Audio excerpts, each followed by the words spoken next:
la implementación de la ley fundamental. Veo que ahí han logrado, estaba costando lograr grabar, pero veo que ahí lo lograron. Bueno, les decía, formamos parte del órgano de revisión y desde ese lugar trabajamos en la implementación de la ley de salud mental. Muchos de ustedes, entiendo que son, tal vez no todos, pero muchos trabajadores y profesionales del campo de la salud mental y conocen la ley de salud mental y saben que la historia de nuestro país, por un lado, en cuanto a la pelea por la democracia, en cuanto a la pelea por los derechos humanos, y luego, en particular, la ley de salud mental, han construido y han reformado y reforzado un campo de intersección muy fuerte entre la salud mental y los derechos humanos, y eso significa no solamente que a partir de la sanción de la ley de salud mental nos preocupamos, trabajamos en el reconocimiento de los derechos de las personas con padecimientos mentales y en su efectiva protección a partir de distintos mecanismos, de distintas políticas públicas, de la reforma del sistema de salud mental. Pero también es importante entender que esta intersección entre derechos humanos y salud mental involucra otros aspectos, otros campos de abordaje, entre ellos precisamente el acompañamiento y la asistencia desde el campo de la salud mental a personas que han sido víctimas de violaciones de sus derechos fundamentales. El Centro Ulloa, que depende de nuestra dirección, precisamente tiene un equipo interdisciplinario que se ocupa, hace ya más de 10 años, el año pasado celebramos los 10 años del Centro Ulloa, se ocupa del acompañamiento a víctimas de terrorismo de Estado, ya sea en los juicios como también brindando asistencia interdisciplinaria en salud mental, pero también de aquellas personas que han sido víctimas de violencia institucional en democracia. Y ese es el objetivo de este encuentro, poder, por un lado, mostrar ese trabajo, el área que involucra a Emiliano y a, bueno, le decimos Rulo, a la otra compañera, yo nunca me acuerdo el nombre, que pertenece a violencia institucional, es el área específica que recibe en nuestra Secretaría denuncias de familiares y de personas víctimas de violencia institucional, que es un área que nuestro secretario, Horacio Pietragala, que es el secretario de Derechos Humanos de la Nación, le ha dado mucha importancia, la ha hecho crecer, porque evidentemente tenemos un diagnóstico de que tenemos un grave problema en nuestro país de violencia institucional. Y eso implica la violencia ejercida por actores estatales, ya sea la policía, ya sea el servicio penitenciario, o incluso las instituciones de salud mental, que como todos sabemos, muchas veces son instituciones donde, por distintas cuestiones, que a veces trascienden incluso la voluntad de las personas que lo integran, pero también suceden hechos de violencia institucional. Y cuando sucede un hecho de violencia institucional, nosotros como Estado y todos los que trabajamos en organismos, ya sea de derechos humanos, de desarrollo social, o en servicios hospitalarios o de salud mental, tenemos una responsabilidad que es poder acompañar a esas personas que han sufrido violencia de parte de personas que también integran el Estado como nosotros, ¿no? Y ahí yo creo que, bueno, eso nos interpela de una manera muy fuerte. El CELS, que es un organismo de derechos humanos que ha tenido mucho desarrollo en estos temas, el año pasado, o ya no me acuerdo si fue el año pasado, durante el año, presentó un trabajo muy interesante donde mostraba la dificultad que tenemos, y ahí me incluyo porque soy psicólogo y he trabajado en un hospital, la dificultad que tenemos muchas veces en detectar situaciones donde la persona que nos es traída a la consulta o la persona que nos es traída a la guardia está siendo víctima de hechos de violencia institucional. Y esa dificultad para detectar puede tener que ver con falta de elementos, con falta de formación específica en materia de violencia institucional, también puede ser con la incomodidad que puede generar advertir que un colega en el sentido de que es otro trabajador estatal, puede estar haciendo ejercicio de violencia y tenemos que poder, bueno, de alguna manera asumir una responsabilidad frente a esa situación, y esa responsabilidad tiene que ver, obviamente, con proteger a las personas. Es decir, creo que poder pensar y repensar nuestra intervención frente a hechos de violencia institucional también es interpelarnos a nosotros mismos respecto de, a veces, ciertas actitudes corporativas que podemos tener en lugar de que nos impiden advertir situaciones graves que a veces pasan delante de nuestros ojos. Digo esto porque, bueno, esto es lo que de alguna manera ha demostrado esta investigación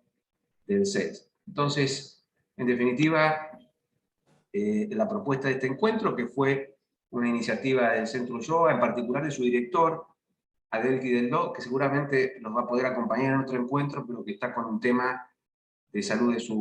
su hijo, de su bebé, en este momento por eso no pudo estar y estoy yo en su reemplazo. Tiene que ver con esto.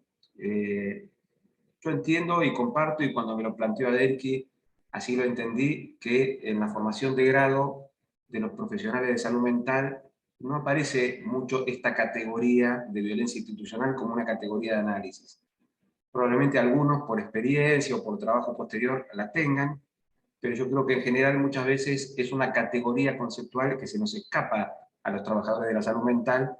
y si se nos escapa esa categoría que hace al diagnóstico de una situación, seguramente también se nos escapan herramientas de intervención que podríamos utilizar para abordar mejor estos casos tan particulares. Así que simplemente esta introducción, agradecer desde nuevo a nuestra Secretaría y en particular nuestra dirección tiene permanentemente propuestas de formación. Hay un campus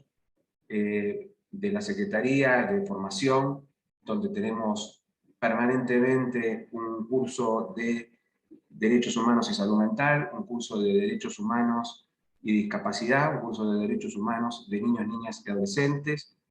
y esos son cursos permanentes y además, bueno, tenemos una oferta variada de cursos ya sincrónicos e incluso a demanda, ¿no? Para trabajar estos temas que sabemos que son importantes y son de interés de muchos profesionales. Así que seguramente nos encontraremos en alguno de esos espacios. Espero que disfruten este curso y que puedan, bueno, aportar también, no solamente aprender, sino aportar en el intercambio todo lo que cada uno de ustedes hace en sus provincias, en sus lugares, y que podamos, como siempre digo, no solamente aprender, sino ir construyendo redes de trabajo y de amistad que nos permitan dar mejores respuestas en derechos humanos. Muchas gracias.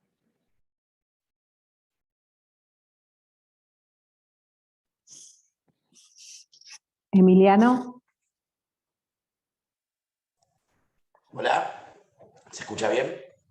Sí, perfecto. Bueno, buenas tardes a todos y todas. Mi nombre es Emiliano Quintero, soy el director de gestión de casos de violencia institucional. Me acompaña mi compañera Analía Bajes, conocida como Rulo, tal su apodo.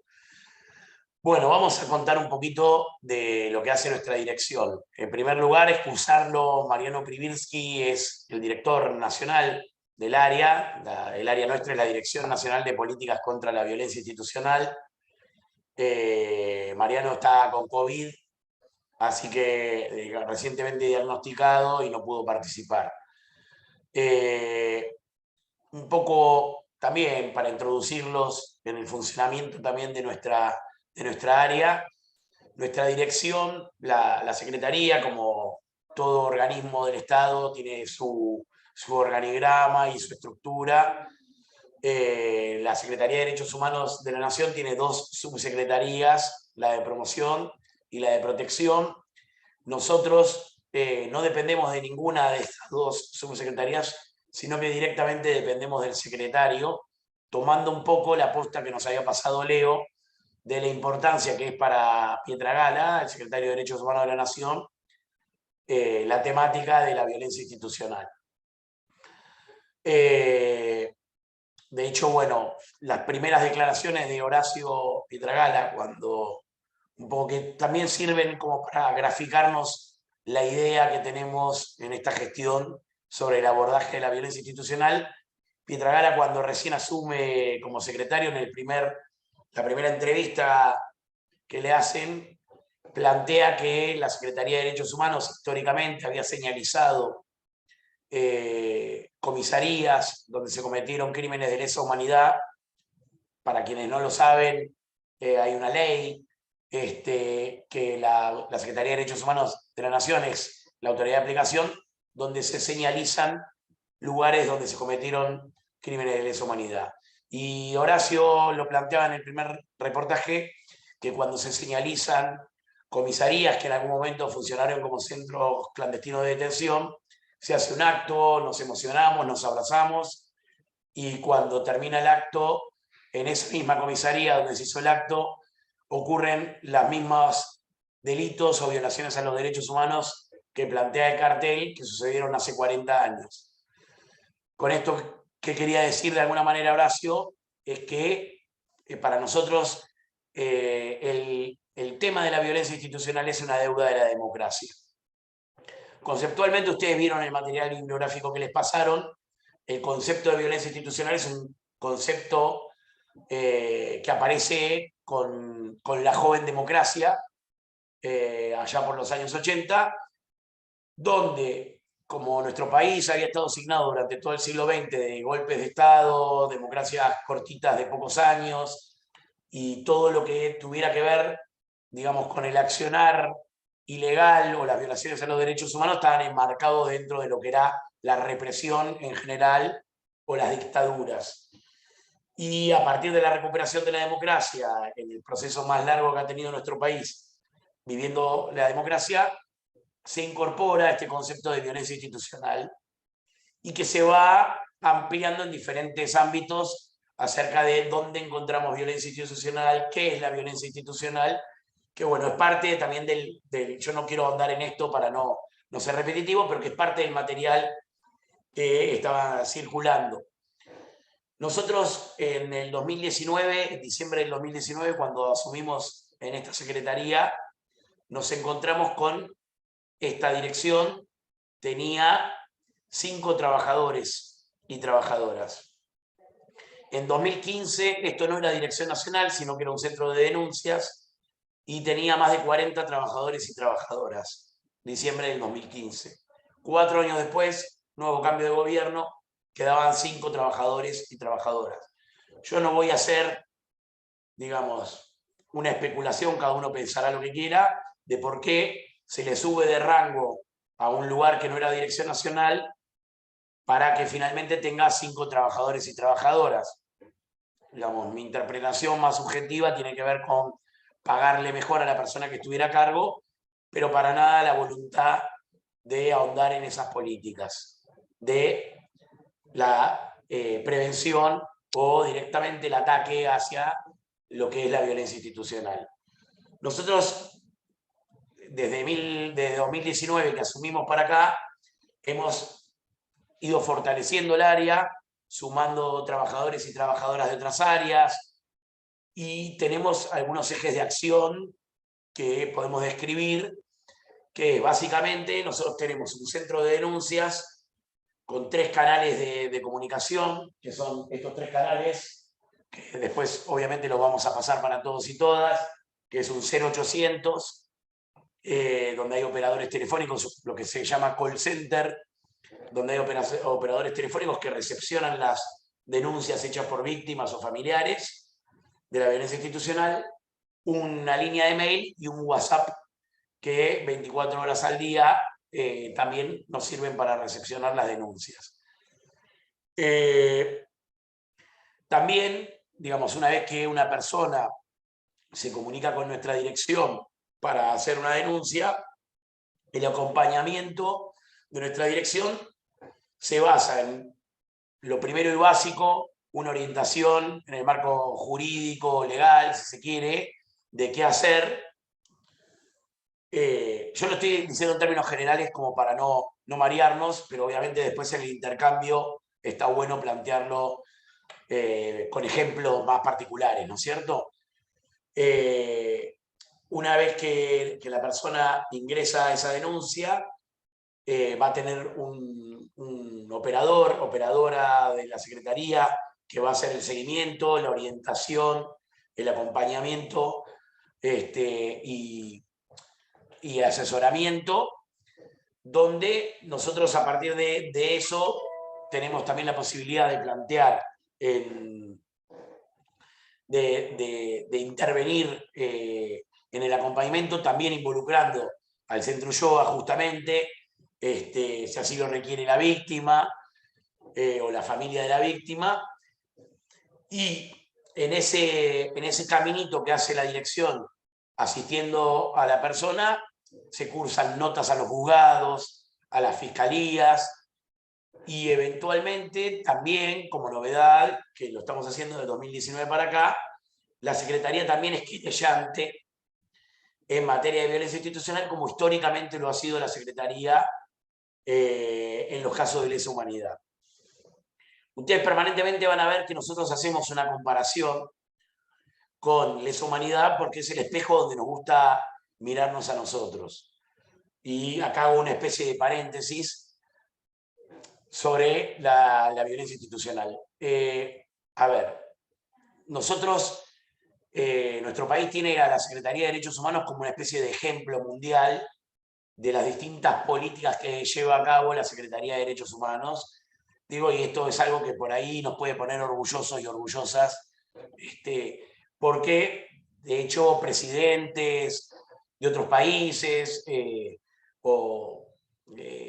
general hay una mira puesta en el trabajo y el camino que ha hecho la Secretaría de Derechos Humanos de la Nación acá en Argentina.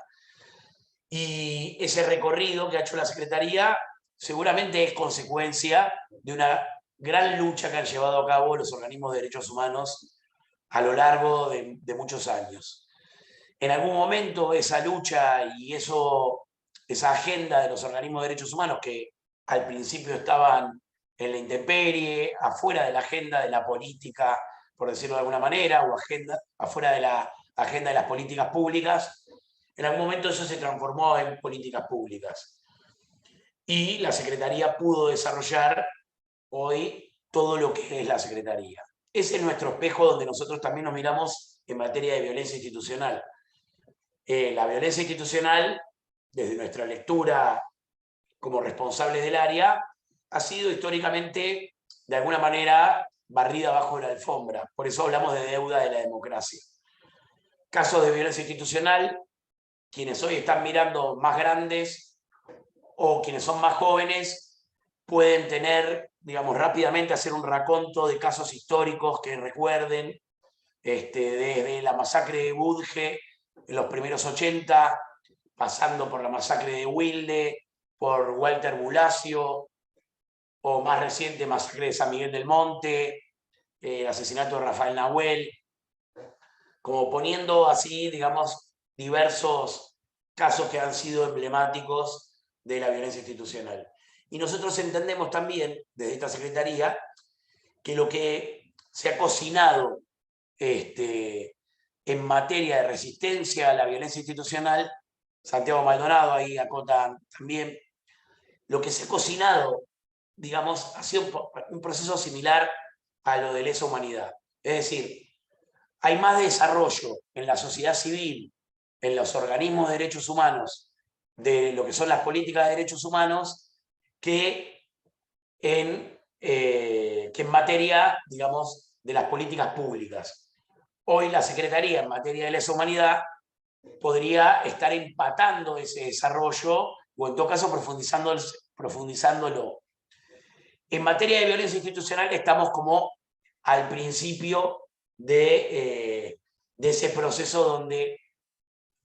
lo interesante se desarrollaba en la calle, por decirlo de alguna manera, y después finalmente se termina transformando en política pública. Entonces, bien, nuestras herramientas como Dirección Nacional de Políticas contra la Violencia Institucional, permanentemente se van a ver nuestras políticas y nuestras herramientas en el espejo de lo que se ha desarrollado con los colectivos de familiares de víctimas de la violencia institucional. Entonces, de ahí ese espejo para después eso traducirlo en políticas públicas. El acompañamiento integral a familiares o víctimas, como recién hacía referencia, desde el asesoramiento más básico de dónde ir y hacer una denuncia penal, o un acompañamiento más profundo de ser querellantes o de estar recibiendo un acompañamiento integral de parte del Instituto Ulloa, tienen que ver con una demanda histórica de los colectivos de lucha contra la violencia institucional. Por ejemplo, otra línea de acción que nosotros tenemos como dirección es señalizar los casos de violencia institucional. Tenemos señalizados 17 desde el 2020, tuvimos la pandemia en el medio, hasta acá. las señalizaciones son similares, jerarquizan a las víctimas de la violencia institucional. Cuando digo jerarquizan, lo digo en términos también de subjetividad de las víctimas y de los familiares, porque es muy fuerte la situación de estar descubriendo un cartel con la foto de la víctima, con las 3 columnas que han hecho mella en nuestro sentido común, como sociedad de memoria, verdad y justicia, y ver a la víctima en la foto con un relato de lo sucedido y donde está expresada no solo el ejercicio de la memoria por parte de la Secretaría, sino también la condena de la Secretaría o el repudio a los hechos de violencia institucional. Entonces, por ejemplo, en esas 2 políticas que tienen que ver con el acompañamiento, con ser querellantes y con el ejercicio de la memoria, nosotros estamos de alguna manera, con esas 2 líneas de acción,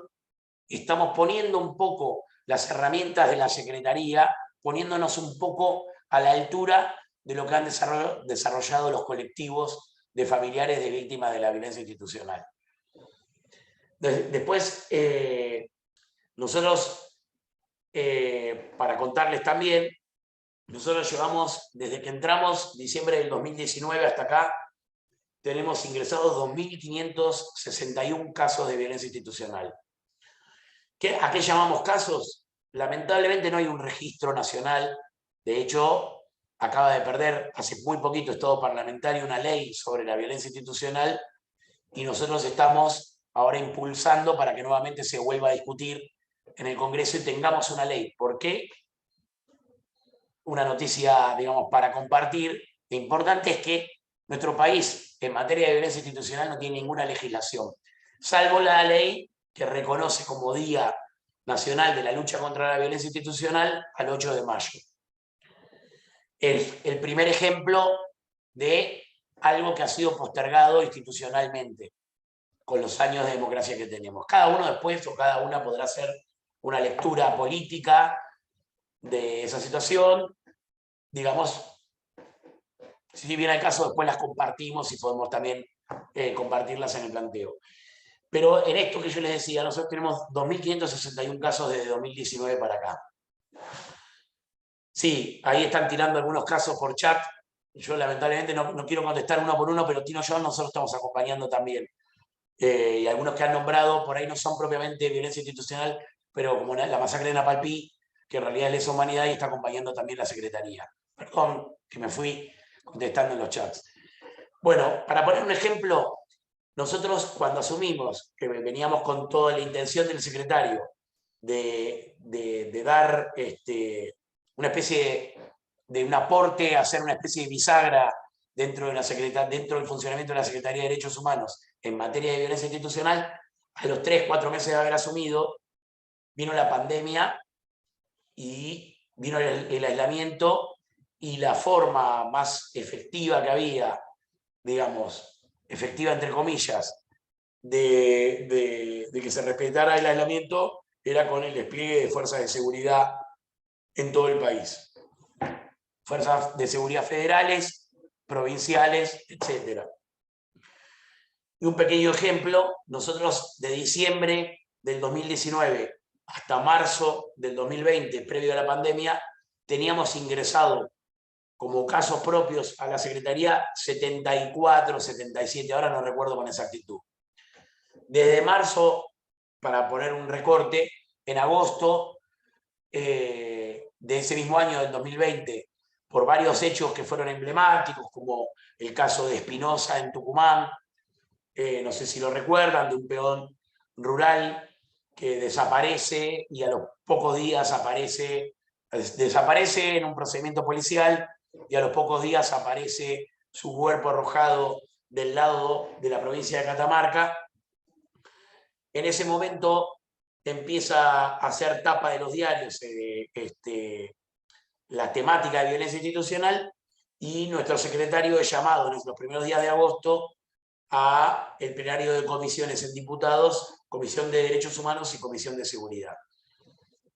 Nosotros en ese momento ya estábamos superando los 500 casos que nos habían ingresado. De todo tipo y color, por decirlo de alguna manera, desde cosas gravísimas, como asesinatos, a cosas graves también, no quiero quitar quitarle ese título, digamos, pero un abanico de situaciones donde se han vulnerado derechos humanos y que podríamos y que marcamos dentro de lo que es violencia institucional, que es muy fuerte en comparación. De diciembre a marzo, 70 y pico, de marzo a agosto ya superábamos los 500. Entonces, nosotros también hemos empezado a trabajar en un registro que a nosotros nos permita tener más optimizado, más segmentado, ser más minuciosos con lo que nosotros tenemos ingresado dentro de la Secretaría, para también tener un pantallazo, porque al no haber un registro nacional, incluso si yo, por ejemplo, esto es un pequeño ejemplo, si yo, por ejemplo, quisiera saber en una jurisdicción judicial, supónganse la provincia de Salta,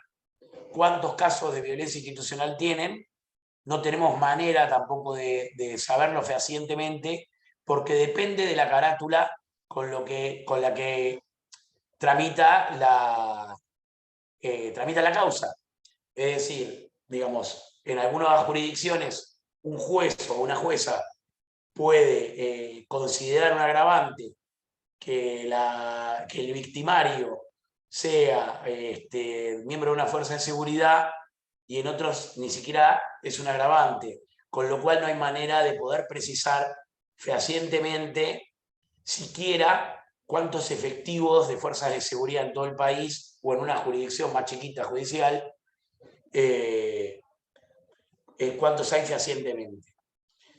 Nosotros también, dentro de lo que es violencia institucional, discúlpenme si me excedo un poquito, pero también es dar un pantallazo, muchas veces es como un fetiche la violencia institucional y no se sabe muy bien qué es, cómo precisarlo. Nosotros también recibimos denuncias de miembros de fuerzas de seguridad o de los servicios penitenciarios provinciales o federales, denuncias por arbitrariedades o vulneración de derechos también dentro de las fuerzas de seguridad. Eso es importante también remarcarlo, porque tampoco hay instancias, a casi 40 años de la democracia, tampoco hay instancias donde un efectivo, una efectiva de una fuerza de seguridad tenga la posibilidad de plantear arbitrariedades. Generalmente esas instancias son internas dentro de las fuerzas de seguridad y se vuelve una especie de boomerang para quien haga denuncias. Yo creo que eso es un panorama más bien general. Discúlpenme, digamos, por ahí nos cuesta a veces poder sintetizar. Una cosita, cuando uno hace, perdón, agrego una cosita más antes de cerrar. Cuando uno hace este pantallazo general y habla de precisar lo que es violencia institucional, imagínense qué tan adeudado estaba el Estado Nacional o los estados provinciales en materia de violencia institucional, que cuando nosotros recién asumimos y empezamos a tener las reuniones con los distintos colectivos de lucha contra la violencia institucional, de víctimas o de familiares, también aparecían en las reuniones casos de familiares de pibes o pibas asesinadas por patobicas en los boliches. Que con esto no quiero decir que le quito gravedad o importancia a la temática, pero como era un tema postergado, el de la violencia institucional, los mismos colectivos de familiares se organizaban también tomando todo aquello que no tuviera un abordaje serio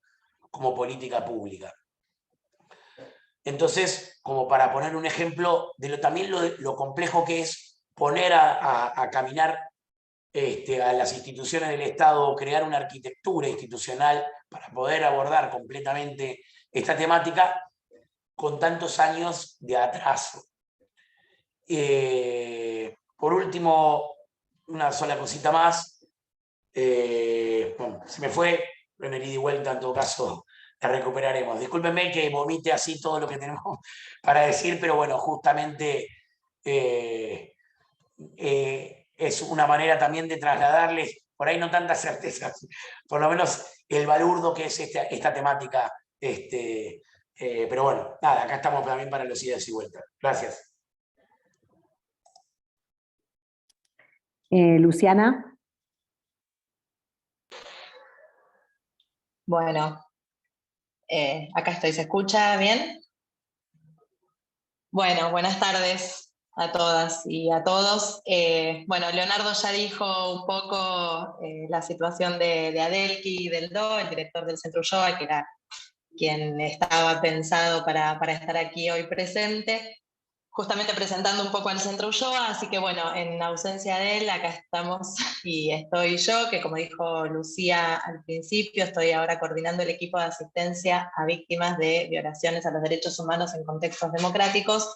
lo que para el encuentro y para lo que estamos hablando vendría a ser violencia institucional, ¿sí? Estas violaciones a los derechos humanos que ya suceden en democracia. Para contarles un poco primero quiénes somos desde el Centro Ulloa, qué es el Centro Ulloa, para quienes no nos conocen, pero bueno, así como recién Emiliano contaba un poco la historia de la Secretaría de Derechos Humanos en nuestro país, el Centro Ulloa tiene también esa trayectoria y esa historia que comienza asistiendo y acompañando a las víctimas del terrorismo de Estado, a las víctimas de lesa, acompañando los juicios, ¿sí? En el momento de la reapertura de los juicios, cursando los años 2000, cuando se reabren las causas de lesa humanidad, se crea un primer programa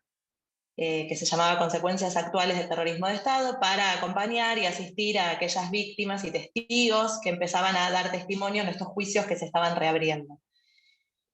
A continuación de ese programa se crea otro, que es el Plan Nacional de Acompañamiento a Víctimas, Testigos y Querellantes en las Causas de Lesa Humanidad, que tenía también este objetivo de acompañar y de asistir a estas víctimas. Empezó a pensar que el dar testimonio, ¿no? Se empezó a pensar qué era esto de dar testimonio en estos juicios, en estas causas, las implicancias que tenía subjetivas para las personas que tenían que pasar por el momento de relatar lo que les había sucedido, el horror que habían vivido o el horror del que habían sido testigos. Se empezó a pensar en que era necesario, más allá de la instancia de la declaración, que el Estado pueda asumir dentro de sus políticas públicas unas políticas de reparación más integrales, que acompañen esa reapertura de los juicios para poder, sabiendo que hay muchas cosas que son absolutamente irreparables, pero pudiendo dar espacios e instancias de reparación más integrales que acompañen esos procesos judiciales que se estaban reabriendo. A continuación de este programa, de este plan nacional, se crea, así como dijo Leonardo hace un ratito, en el año 2011, finalmente el Centro Ulloa, Centro de Asistencia a Víctimas de Violaciones a los Derechos Humanos, Dr. Fernando Ulloa, ese es el nombre completo, y que en ese año incorpora dentro de sus competencias la asistencia y el acompañamiento a las víctimas de violaciones a los derechos humanos, ahora ya en contextos democráticos. ¿Sí? Amplía sus competencias, asumiendo la responsabilidad del Estado también en aquellas violaciones a los derechos humanos que estaban sucediendo ahora, que empezaron a suceder ya una vez en democracia. Esto que decían los compañeros de asumir que la democratización de las fuerzas de seguridad es una deuda para nuestra democracia, que las fuerzas de seguridad continúan llevando adelante muchas prácticas que uno en estos procesos judiciales que nombraba y que la sociedad en su conjunto ha empezado ya a sancionar como violatorias de derechos humanos, y que está claro que lo que sucedía en aquella época en manos del terrorismo de Estado hay que sancionarlo, y se levantan las banderas de Memoria Verde y Justicia. Empezamos a ver, como decían los compañeros, década del 80, década del 90, que las fuerzas de seguridad continuaban teniendo prácticas similares, como la tortura, como la desaparición forzada, como los allanamientos ilegales, como las amenazas, los hostigamientos, los asesinatos. Así que a partir del año 2011, en esa época hay otros programas y otras áreas en el Estado Nacional que empiezan a asumir a la violencia institucional como una cuestión de política pública, ¿sí? Y en ese momento es que surge esta nueva competencia en el Centro Ulloa, y ahí se crea este equipo que hoy estamos acá compartiendo con ustedes un poco la mirada sobre la violencia institucional, pero además y sobre todo la mirada sobre el acompañamiento y la asistencia que como profesionales de la salud podemos intervenir, qué podemos hacer en relación a la asistencia y al acompañamiento de estas víctimas. Este es un poco el objetivo, digamos, de este curso y de este encuentro, es poder pensarnos como profesionales de la salud mental, interviniendo con estas personas que han sido víctimas de violaciones a los derechos humanos ahora, en democracia, en este mismo Estado, y asumiéndonos como agentes del Estado, como somos nosotros desde la Secretaría de Derechos Humanos. Lo cual tiene esta complejidad, digamos, que no tiene el acompañamiento a las víctimas del terrorismo de Estado, porque hay una distancia temporal, porque era otro Estado, era un Estado terrorista, era mucho más sencillo, si se quiere, no sé si es la palabra, pero bueno, sancionar a aquel Estado, y hay una historia de militancia y de organismos de derechos humanos que han llevado un recorrido histórico en relación a esa bandera y a esos reclamos, y la violencia institucional no tiene ni esa historia, ni ese recorrido, y no tiene esa distancia temporal, y no tiene tampoco esa distancia o esa afinidad con el Estado, porque es este mismo Estado en el que en este momento está violando los derechos. Entonces, para nosotras, desde el Centro Ulloa, ya desde sus comienzos, digamos, cuando surge esta nueva competencia, cuando se arma este nuevo equipo, fue todo un desafío pensar qué dispositivo ofrecer a estas personas que eran víctimas de violencia institucional, presentándonos como el mismo Estado que en este momento es el que con muy poco tiempo de distancia le ha matado un hijo, o lo ha torturado en la cárcel, o lo sigue torturando en la cárcel en este momento. Entonces presentarnos como el mismo Estado para reparar ese daño que este Estado también está llevando adelante. Digo, es toda una complejidad que a nosotros se nos presentaba, que no tenía, digamos, el equipo que venía acompañando y asistiendo a las víctimas de lesa. Así que ahí se nos abrieron un montón de preguntas que siguen estando, digamos, no porque lo esté hablando en pasado significa que muchas de estas cosas estén resueltas, porque la complejidad sigue estando. Sí, hemos podido pensar algunas cosas y la experiencia también a lo largo de estos años nos ha posibilitado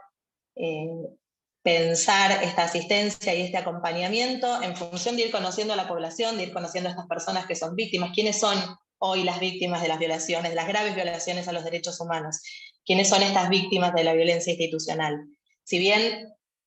digo, todos y todas podemos ser víctimas del uso abusivo de las fuerzas de seguridad en nuestro país, hay unas poblaciones que son particularmente vulnerables al accionar de estas fuerzas de seguridad,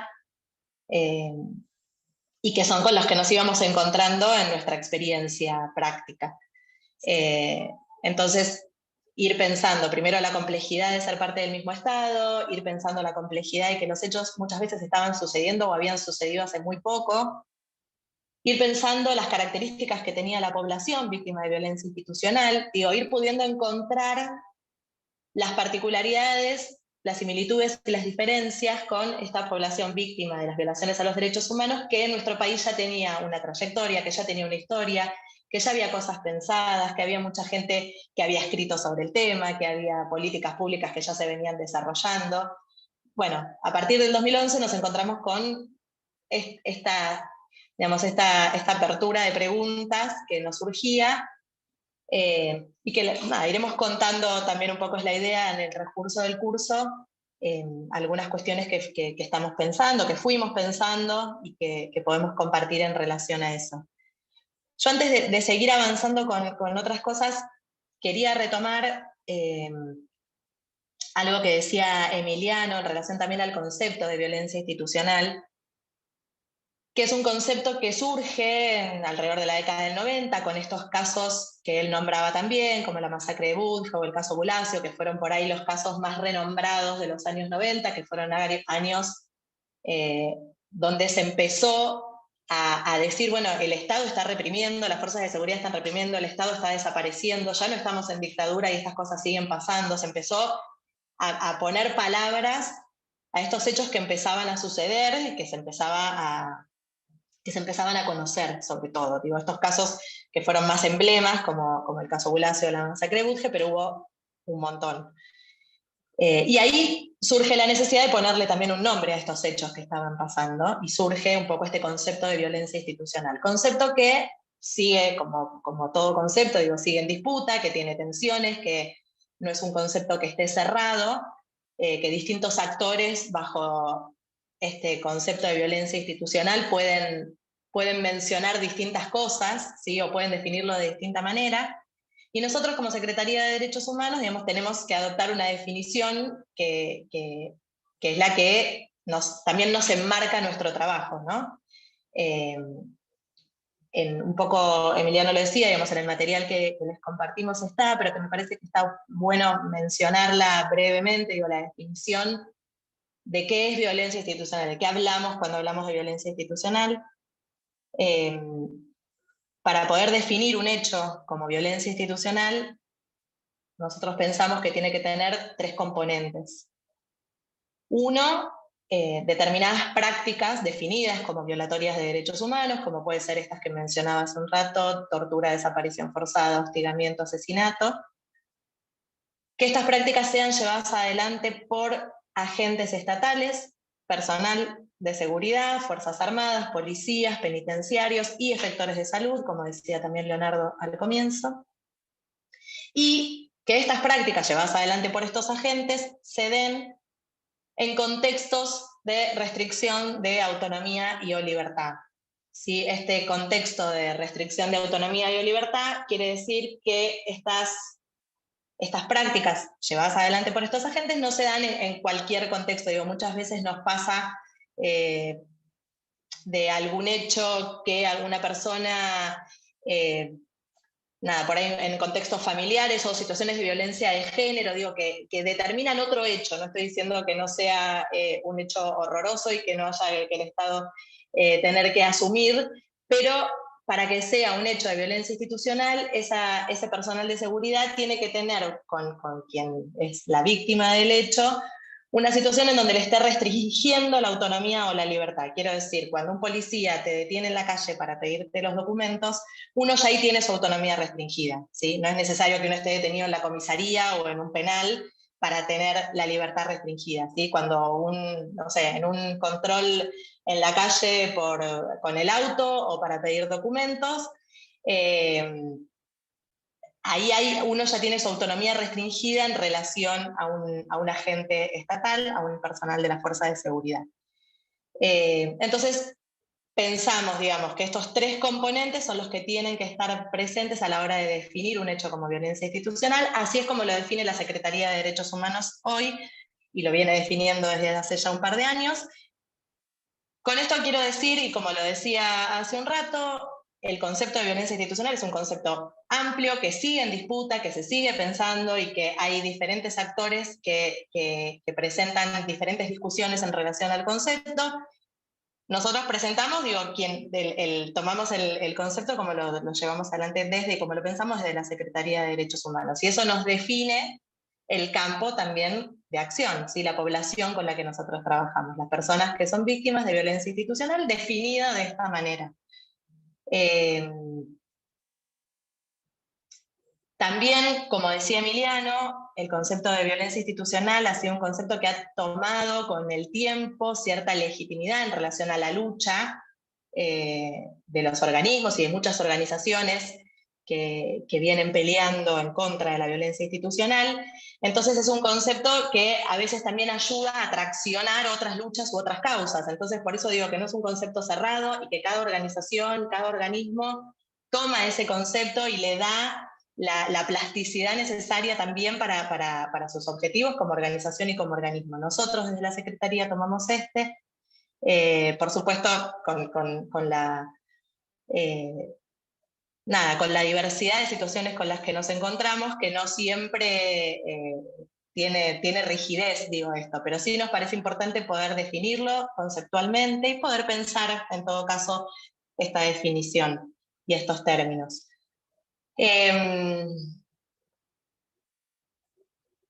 Un poco, no sé cómo estamos de tiempo para dar lugar al intercambio, pero la idea de hacer este encuentro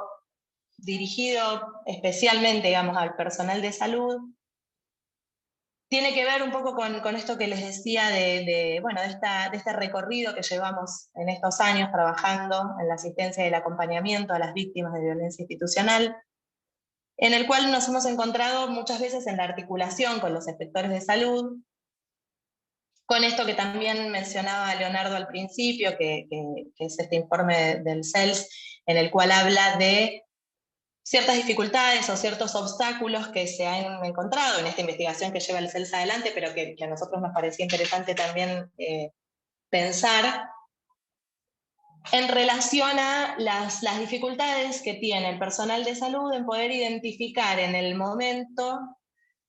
a alguien que está siendo o haya sido víctima de una grave violación a sus derechos humanos ahora, que haya sido víctima de violencia institucional. Muchas veces nos pasa que nos encontramos con personas que por ahí han asistido a un centro de salud después de haber recibido un balazo, o después de haber recibido un palazo, o después de haber sido torturado un fin de semana en una detención en una comisaría. Y esas personas que pasan por algún efector de salud pueden tener dos situaciones, digamos, o pueden encontrarse con dos situaciones. Una, que sean atendidos y listo, y vuelven a su casa, digamos, que sean atendidos en su dolencia física, y otra, que muchas veces sean puestos en cuestión, sean cuestionados, ¿sí? Y sean hasta discriminados en la situación de presentarse como víctimas de un hecho de violencia institucional. Entonces nos parecía, y ya desde el año pasado o el anterior, venimos haciendo trabajo con distintos efectores de salud de distintos municipios, de distintas provincias, que había ahí todo un campo para poder trabajar, para poder encontrarnos y para poder pensar en la necesidad de empezar a sensibilizarnos con este concepto y con estas situaciones que suceden mucho más de lo que lamentablemente quisiéramos que sucedan y mucho más de lo que a veces pensamos que suceden. Porque quizás un caso de violencia institucional grave, nos enteramos, un caso donde lamentablemente alguien pierde la vida, o casos que son más resonantes, entonces nos enteramos porque toman estado público, pero hay un montón de situaciones cotidianas de hechos de violencia institucional que pasan desapercibidos ante la mirada de la gran mayoría de la sociedad. Y quizás los efectores de salud pueden ser una puerta de entrada, un primer contacto con una persona que fue víctima de una violación de derechos humanos. Nosotros pensábamos, tomando un poco como ejemplo lo que ha pasado con la lucha de las mujeres y el reclamo y la lucha ante las situaciones de violencia de género, que si podemos pensar como históricamente, digamos, lo que pasaba hace muchos años atrás, cuando una mujer era víctima de una situación de violencia de género y se presentaba en un centro de salud con un golpe, una vez, se presentaba otra vez con otro golpe, aduciendo distintas excusas por las cuales tenía esa situación o ese dolor o demás. Y muchas veces esta mujer pasaba por el centro de salud sin que nadie repare en pensar que podía haber una situación de violencia de género atrás. Hoy por hoy eso es muy raro que suceda, que alguien no repare y no piense en que esa mujer está siendo víctima de una situación de violencia de género. Y a la vez, al pensar la posibilidad de que esa persona sea víctima de una situación de violencia de género, en general se activan protocolos, porque ya las instituciones tienen protocolos, porque ya lo pensaron, porque hay herramientas para intervenir, porque ya en general se sabe con quién articular, sugerir, acompañar, asistir a esa mujer que está en esa situación. Eso no pasa con una persona que pueda estar siendo víctima de violencia institucional. No pasa o pasa muy raramente, vamos a decirlo así. Poniendo como ejemplo un pibe que estuvo detenido el fin de semana en una comisaría y que fue golpeado, por ahí va al centro de salud porque tiene la cabeza abierta por un golpe, y después a los días va al mismo centro de salud a consultar con salud mental porque no está pudiendo dormir, le dan alguna medicación para que pueda dormir, y por ahí, digo, si empezamos a pensar que ese pibe está pudiendo ser víctima de un hecho de violencia institucional, si podemos preguntarle por qué tenés abierta la cabeza, por qué tenés esas marcas en la muñeca, ¿por qué vos ya viniste hace 2 meses también con un golpe parecido? Por ahí los efectores de salud son una puerta de entrada, un primer contacto de esta persona con alguien que pueda escuchar que está siendo víctima, que pueda pensar que está siendo víctima de una situación de violencia institucional. Entonces, nos parece, digamos, desde el Centro Ulloa, que articulamos un montón con los efectores de salud, porque nosotros el Centro Ulloa funcionamos en Buenos Aires, tenemos compañeros y compañeras que trabajan en algunas provincias, pero no llegamos a todas las provincias, no llegamos a todos los municipios, y víctimas de violencia institucional hay a lo largo y a lo ancho de todo el país, entonces siempre estamos articulando y siempre estamos trabajando con compañeros y compañeras, efectores que trabajan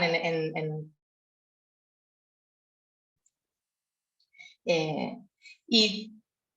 nos parece que hay todo un trabajo en conjunto para hacer,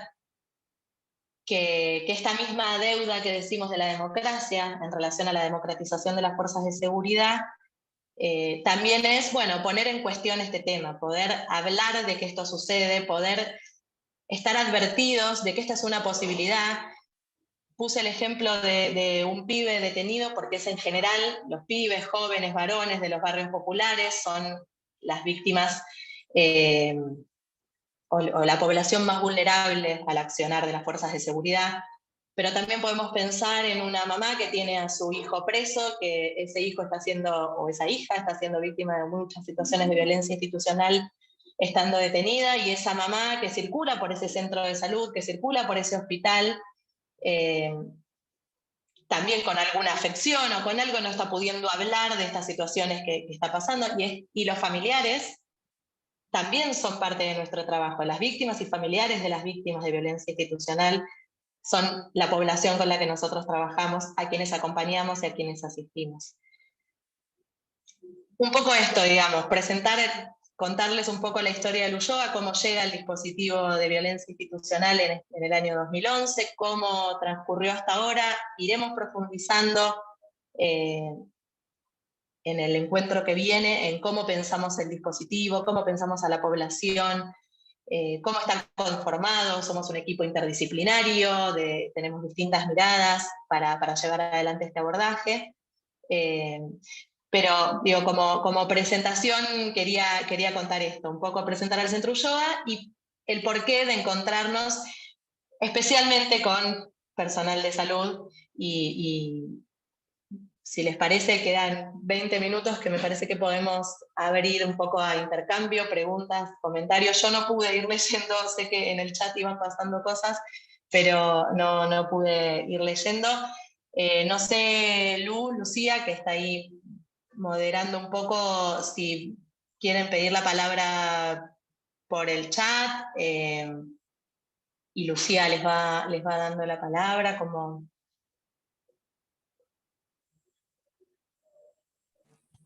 Hugo, también estaba Vero conectada porque tuvimos ahí un problema para grabar, así que no vi un último chat con algunos, no eran preguntas ni pedir la palabra, sino algunas consultas, que no sé si las quieren... por ejemplo, había una consulta en relación, digamos, a qué sucede con las prácticas violentas que suceden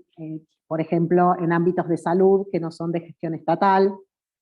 que un poco, bueno, esto tenía que ver con la explicación que Luciana estaba dando en relación al recorte que se hace de la Secretaría, digamos, no es que no se considera violencia institucional. No sé por ahí no sé si Leo puede como explicar alguna cuestión en relación a esto, porque hubo como varias preguntas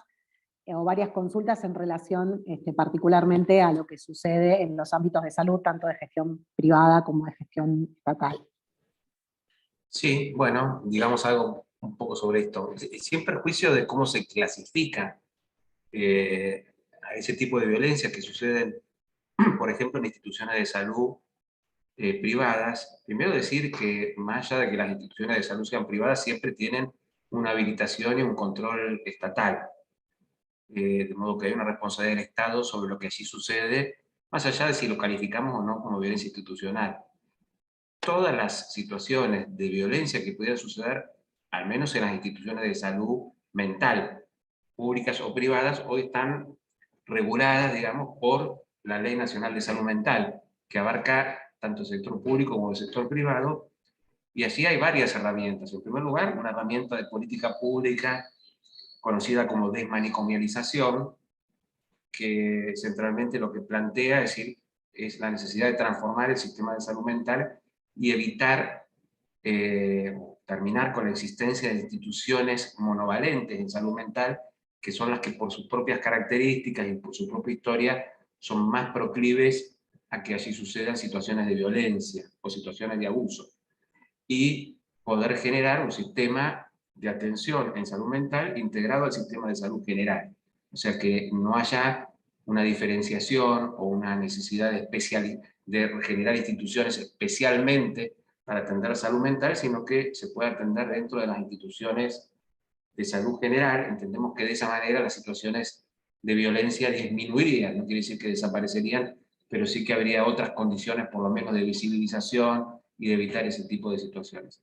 Y después lo que plantea la Ley de Salud Mental es un organismo de control, que se llama órgano de revisión,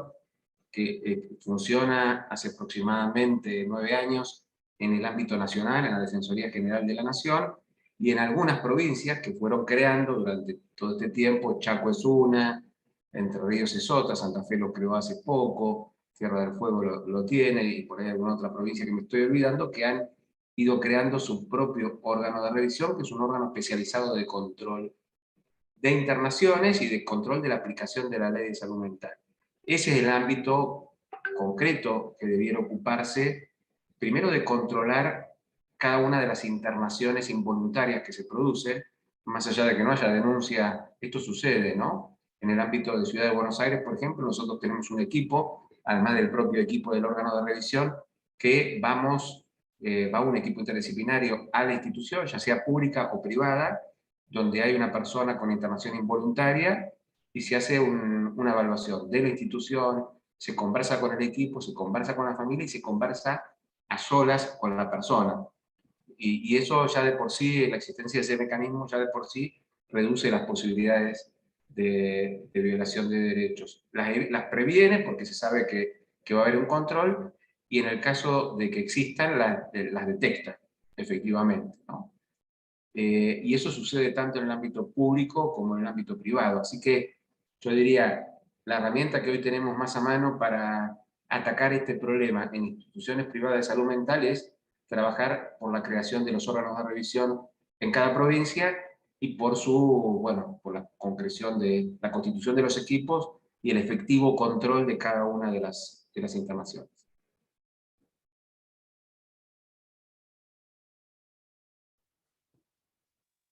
Ahí había también algunas preguntas en relación a si el Centro Ulloa tiene otras sedes en los municipios del conurbano. Ahí está Luciana. Sí. Bueno, un poco esto, lo que comentaba el Centro Ulloa, nosotros funcionamos en Ciudad de Buenos Aires y hay algunos compañeros y compañeras en algunas provincias como Córdoba, Mendoza, Salta, Entre Ríos, pero no en todos lados, sino en los municipios del conurbano y no en muchas otras provincias. Con lo cual, y ahí está lo que les decía de la articulación con los efectores de salud, necesariamente articulamos con los compañeros y compañeras que están en distintos centros de salud, hospitales y demás. En algunos ya hemos hecho red, hemos hecho vínculo, hemos hecho contacto, tenemos muchos años de trabajo, incluso hay algunos municipios y provincias que venían trabajando previamente con el equipo de LESA y heredamos ese vínculo y estamos haciendo lazo y se piensa la posibilidad de armar equipos que puedan especializar, si se quiere, un poco más la mirada y un poco más la escucha en relación a estas temáticas. Ha habido interés, hemos hecho capacitaciones en relación a esta temática con equipos de salud en algunos municipios del conurbano y en algunas provincias y en algunas ciudades del país. Pero no tenemos sede, lo que sí tenemos es algunas redes, algunos vínculos, y lo que también tenemos es muchas ganas y mucha necesidad de armar más vínculos y más redes para poder llegar a más lugares, para poder llegar Nada, hoy, estos últimos años, digamos, la pandemia ha hecho que gran parte de nuestro trabajo sea a través de dispositivos virtuales, a través de teléfonos, videollamadas y demás, pero gran parte del acompañamiento tiene que ver con poder acompañar y con poder estar cerca, ¿no? Con todo lo que implica estar cerca de las personas, poder llegar hasta sus casas, poder acompañar en las instancias judiciales, poder acompañar en infinidad de situaciones que surjan en una persona y en una familia que está atravesando una situación de violencia institucional, pero que a la vez suele estar atravesando un montón de otras situaciones. Y entonces la cercanía es algo que hace la diferencia a la hora de pensar estas intervenciones como con este objetivo de reparación, ¿sí? Entonces, muchas veces se nos hace muy importante poder contar con alguien más cercano, ¿sí? Con alguien que pueda irse hasta la casa o con alguien que la persona pueda ir a ver y pueda escucharle y pueda verle y tener un encuentro cara a cara. No articulamos solamente, voy leyendo algunas cosas, pero me cuesta ir leyendo el chat, no articulamos solamente con efectores de salud, pero sí principalmente con efectores de salud, sobre todo de salud mental, ¿sí? Así como Leonardo, digamos, hacía la presentación desde pensando, enmarcando un poco esto de los derechos humanos y la salud mental, estas son como las dos perspectivas que atraviesan nuestro trabajo, ¿sí? La de derechos humanos y salud mental. Es lo que le da marco a nuestro trabajo y a nuestra intervención.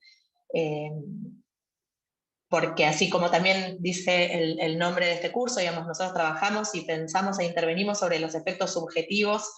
de la tortura, sobre los efectos subjetivos de estos hechos de violencia institucional.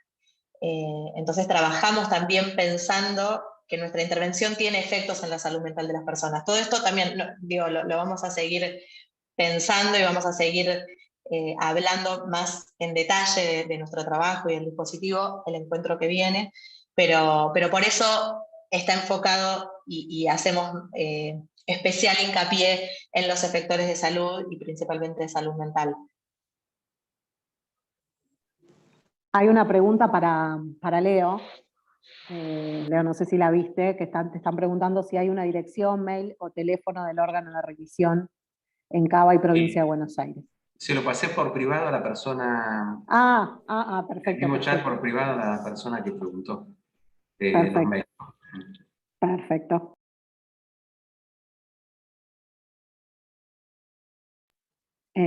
También hay una pregunta en relación a si se puede como capacitar promotores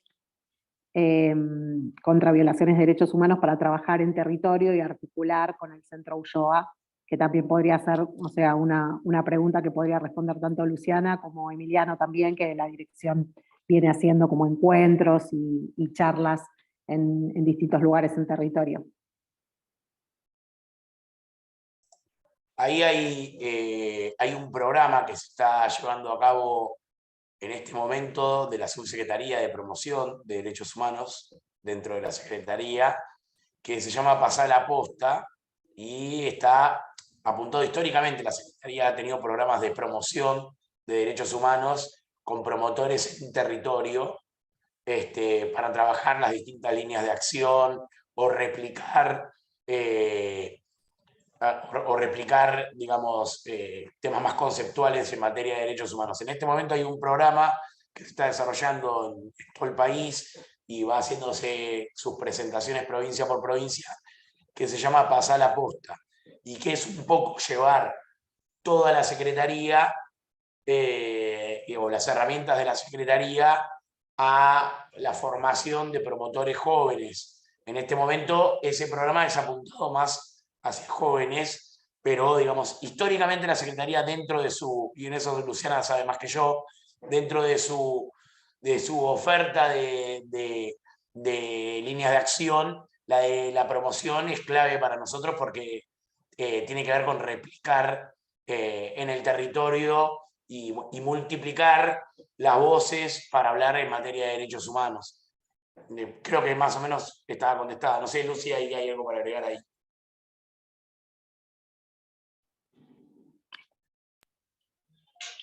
No, me parece eso, me parece que está buenísimo el dato de este programa y reforzar por ahí esta idea que yo contaba de, bueno, de cómo vamos articulando y armando redes, que me parece que es gran parte de nuestro trabajo,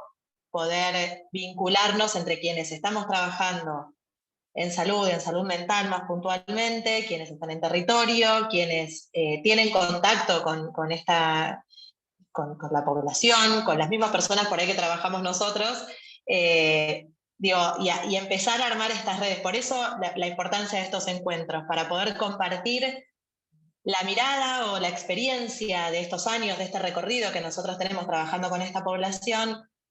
empezar a compartirla y llegar a aquellos compañeros y aquellas compañeras que vienen trabajando en distintos sectores de salud a lo largo del país y poder conocernos, que puedan conocer esta experiencia, que podamos pensar juntos y juntas la problemática de la violencia institucional, para poder pensar también estos abordajes. Nosotros tenemos un recorrido de estos 10 años trabajando con esta población, que nos ha dado un montón de preguntas, que tenemos algunas cosas pensadas, otras no tanto, y la idea de poder compartirlo es poder generar esto que nos ha pasado con algunos compañeros de algunos municipios de Morón, que sé que algunas compañeras de Morón por ahí están por ahí, pero que ha generado esto de, bueno, en el equipo hay ganas de poder pensar qué hacer con esta problemática, con esta temática, porque sabemos que en el barrio donde está tal centro de salud hay un montón de pibes que pasan por estas situaciones, y el centro de salud no está haciendo nada, o nos pasan las situaciones y no sabemos qué hacer, porque también pasa que no solamente es estar advertidos y advertidas de que estas situaciones pasan, sino también tener herramientas para después poder hacer algo, ¿no? Muchas veces estas compañeras del municipio de Morón nos decían, bueno, está bien, y yo me doy cuenta, no sé, de un pibe que estuvo detenido y si me dice quiero denunciar, yo no tengo herramientas para acompañarlo con esa denuncia. ¿Qué hago? ¿A dónde llamo? ¿Qué se hace con estas situaciones? Bueno, la idea de poder armar redes, de poder trabajar en conjunto, de poder conocernos, es esto, problematizar primero la cuestión y después poder tener herramientas para intervenir en las situaciones. Y perdón, una cosita para agregar, que me acabo de acordar. La Secretaría de Derechos Humanos históricamente, después durante el gobierno de Macri se suspendió, históricamente entrega los 10 de diciembre, en el Día Internacional de los Derechos Humanos, entrega el premio Azucena Villaflor, que es un premio a la trayectoria en materia de derechos humanos. Estos últimos 2 años incorporamos a las personas premiadas en materia de violencia institucional. En el 2020 recibió Rosa Bru, la mamá de Miguel Bru, un caso emblemático de violencia institucional, y el año pasado recibió Dolly De Monti, la mamá de Ezequiel De Monti, también otro caso emblemático de violencia institucional. Que a veces, obviamente, nosotros al abordar esta temática también sabemos que es un camino escabroso, digamos, o espinoso, por decirlo de alguna manera. Lulo lo decía muy bien, en términos simbólicos, hoy nadie se quiere perder una foto con un pañuelo blanco, es decir, no habría ningún, bueno, hay algunos sectores que son negacionistas, ¿no? Pero básicamente hay un acuerdo o una especie de consenso fuerte, ganado con los años de democracia, acerca de la importancia simbólica del pañuelo blanco. De hecho, bueno, Azucena es parte de los nuevos billetes, ¿no es cierto? Y un poco también con la visibilización, con esto de que por ahí no es la mejor palabra, jerarquizar, es lo que me sale en este momento, ¿no? Pero es decir, con ponerlas en relieve simbólico las víctimas también de la violencia institucional, uno puede decir, bueno, es más fácil encarar por ahí. Pero en realidad también tiene que ver con ir construyendo una especie de sentido común. Con lo dificultoso que es construir ese sentido común. Entonces, que un premio como el premio Azucena Villaflor empieza a ser entregado también a personalidades de trayectoria en materia de la lucha contra la violencia institucional, como es Dolly De Monti o Rosa Bru, también nos sirven para ir construyendo un nunca más en materia de violencia institucional. acá hay muchos funcionarios y funcionarias de esta Secretaría que somos hijos de desaparecidos y que nos tocó vivir de alguna manera estar afuera de la agenda de las políticas públicas durante muchos años. En mi caso particular, yo me inicié en materia de derechos humanos siendo militante de hijos. Y desde ahí también, digo, uno también entiende la importancia que es ir avanzando en varios planos a la vez y en simultáneo. No solo, digamos, la fortaleza que puede tener la Secretaría siendo querellante, con ese recorrido que ha hecho la Secretaría siendo querellante en materia de lesa humanidad, y hoy siendo querellante en violencia institucional, tiene un peso, eso, tiene una fuerza, sino que también enmarcar a las víctimas dentro de esas 3 columnas de memoria, verdad y justicia, también es una manera, nosotros permanentemente las redes de la Secretaría recuerdan aniversarios de víctimas. De alguna manera, esta Secretaría está hecha en su conjunto para reparar injusticias, o por lo menos pretende reparar injusticias. Si nosotros abordamos una temática difícil que ha tenido espasmódicamente algunas políticas, pero que no han sido profundizadas o sostenidas yendo para adelante en el tiempo, con todo ese abanico o ese repertorio de acciones que nosotros podemos hacer, lo que pretendemos de alguna manera es con todo ir para adelante, como decía Luciana hace un rato, acerca de cómo le damos un contexto o ceñimos que es violencia institucional para poder ir para adelante. Entonces, es muy importante para nosotros que cada una de estas cositas hiladas generen, o por lo menos pongan un ladrillito en la construcción de un nunca más en materia de violencia institucional. Digamos, tenemos el ejemplo reciente que es bastante